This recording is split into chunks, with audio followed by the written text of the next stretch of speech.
Can you tell us, particularly because you're here representing both your experience in Norway and your experience working in Kenya, where do you see the intersections?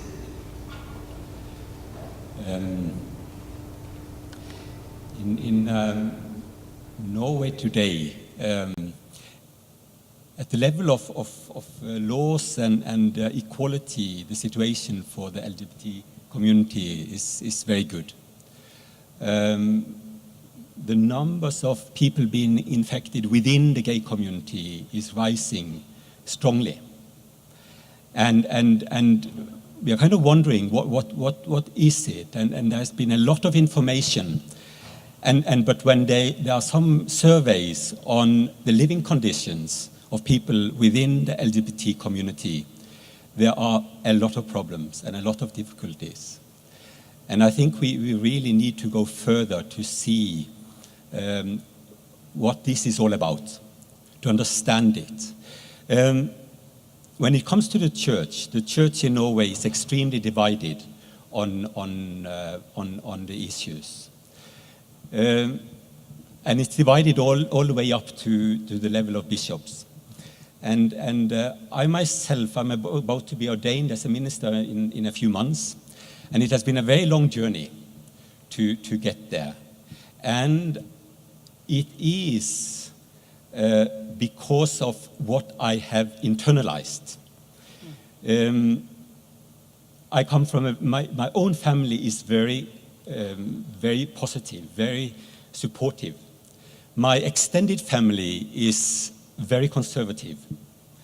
And it has been a long journey to reach the point where I could feel that now I can enter this ministry without any feeling of being worth less than the other ones, and not without any anger towards the church.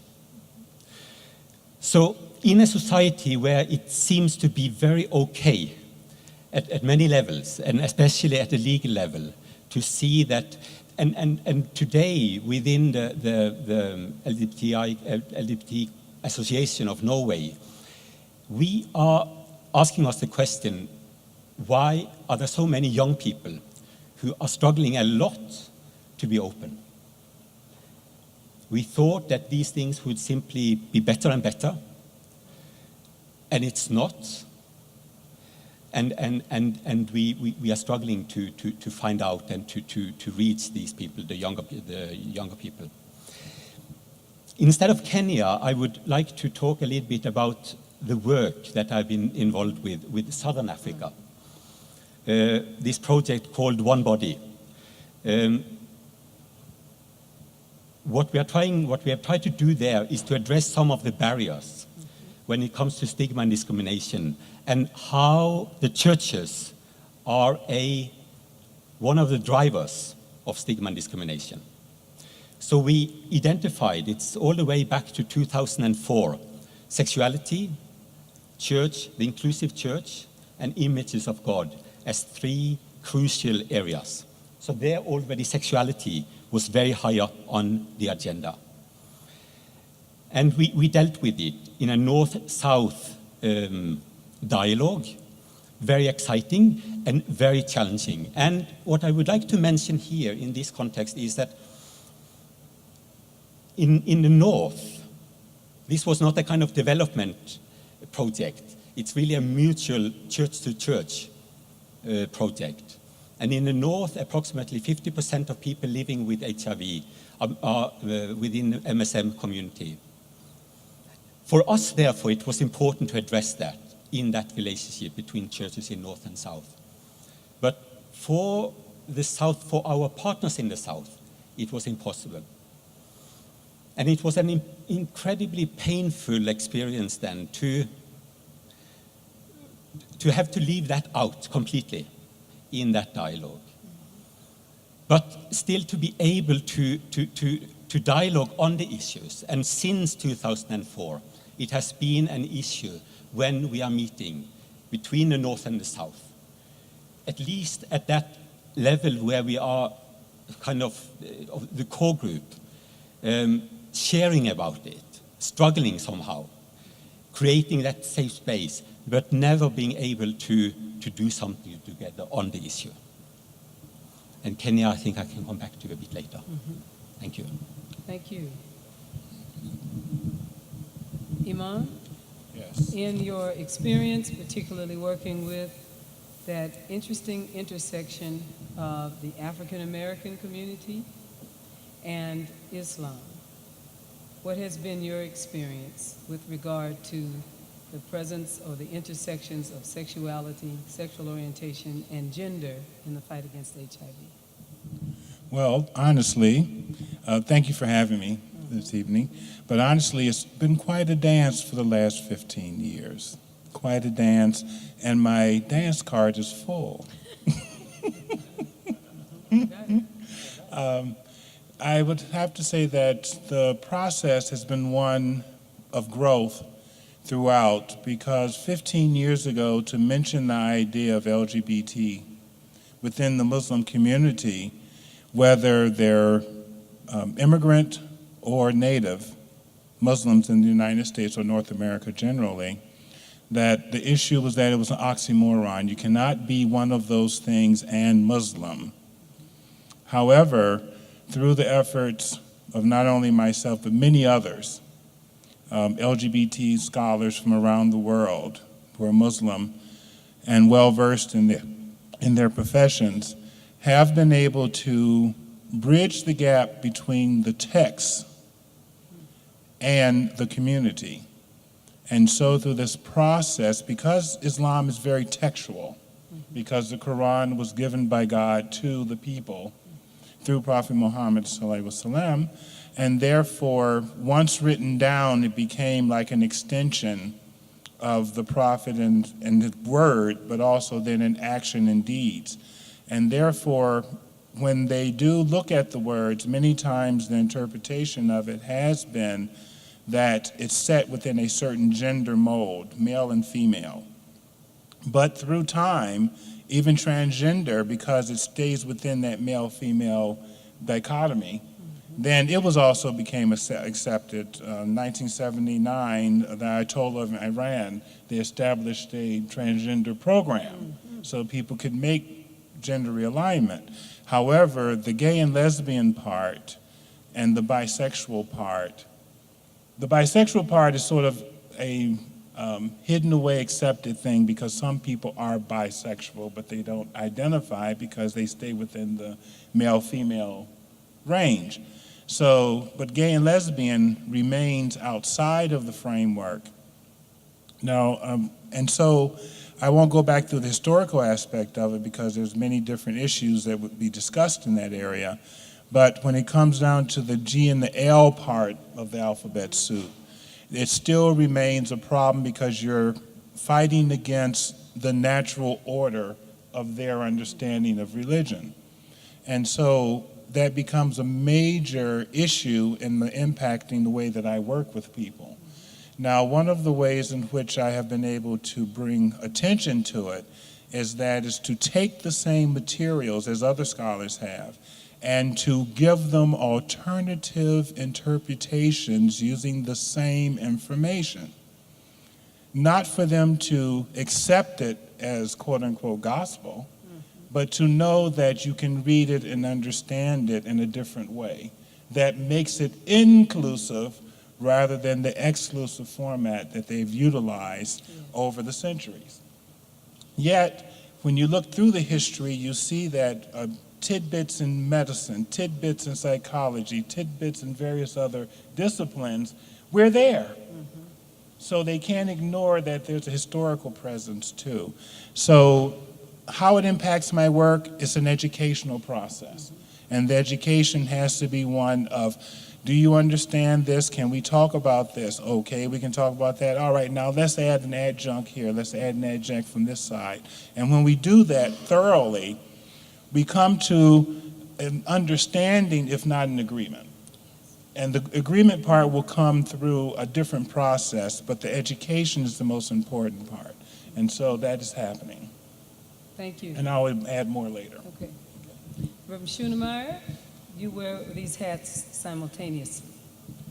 Yes, and responsibility to the LGBT community and HIV work in the United Church of Christ. So where are the intersections? well, as my friend Lisa Weiner-Mafuz likes to say, we are a complex body, and it is complex. It's complex in the United States. It's complex, that has complex implications not only for us domestically, but it also has implications that are complex for us internationally.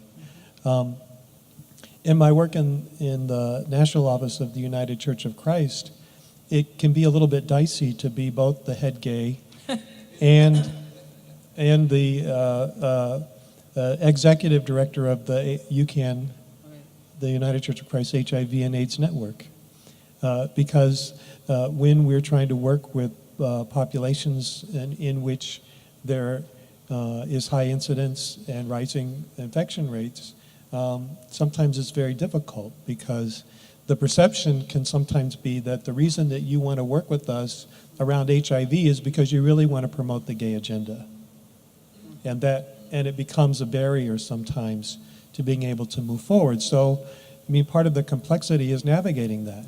It's about how we build relationships and trying to figure out what is the way in which the voice needs to be brought forward so that the work can happen and people can receive the services that they need. It's complex because people oftentimes are pressured to make false choices about their racial, ethnic, cultural identity, and their sexual orientation, as if that cannot really be integrated. And they have to make sometimes false choices about the communities with whom they are going to spend time and energy. And oftentimes that creates a bifurcated existence. And so trying to help people to break down those barriers, which can be very complex because of the difficulties of even talking about anything sexual in communities. We try to do a lot of work on comprehensive sexuality education, but a very small number of our churches really engage at that level in sexuality. And the complexity of that is that we pretend as if people are not receiving sexual information, that by not talking about it, that it's not happening. Not that sex isn't. We know that sex is happening because we can look at and see the results of it in a number of different ways, both positive and negative. But we pretend as if people aren't getting sexual information, and yet what we've really done is abdicate sexual information to corporate profit interests who can manipulate images to get people to buy their products. And the people who are often most vulnerable about that are young people. And so in key population communities, often African American communities, and men who have sex with men who are young in the African American community, oftentimes aren't getting the kinds of information and developing the kinds of relationships that could be really helpful to them in navigating their sexual orientation and relationships. And consequently, we see rising infection rates in the United States that are off the charts in those communities. And we have to be serious, more serious about how we address those concerns. And sometimes it's difficult because our own organizations that have resources to address some of these issues aren't really focused on HIV. We don't have the kind of energy that there was 15, 20 years ago with the ACT UP folks who are very much out there saying silence equals death. And that really hasn't changed. Yeah. Silence still equals death because the point at which people learn about their HIV status is often long ways down the road in their HIV infection. It's challenging to find lines of medications sometimes that can be effective. And people are still dying from HIV in the United States. Half of the people who are HIV positive have AIDS. So we know that that's a serious issue for us in our LGBT movement here in the United States. It's a part of the complexity that we have to deal with. And I'm very pleased and proud that both of our major national organizations have made it a point to be present at this meeting because it is a sign that we want to move in a new direction to make a difference around these concerns. And that also demonstrates and provides the opportunity for this community that's gathered here in this conference to make that intersection with faith leaders who are willing to stick their necks out and do this work, and who have been able to find ways to do it effectively, and do it in intersectional ways, right? To bridge the different relationships across communities, and not just focus on a mono-issue kind of concern, but to recognize the ways in which immigration, the ways in which poverty, the ways in which other kinds of challenges that people face in community are at stake in this, and that LGBT people are also a part of those communities too. And all of that is a part of the complexity that we're trying to address.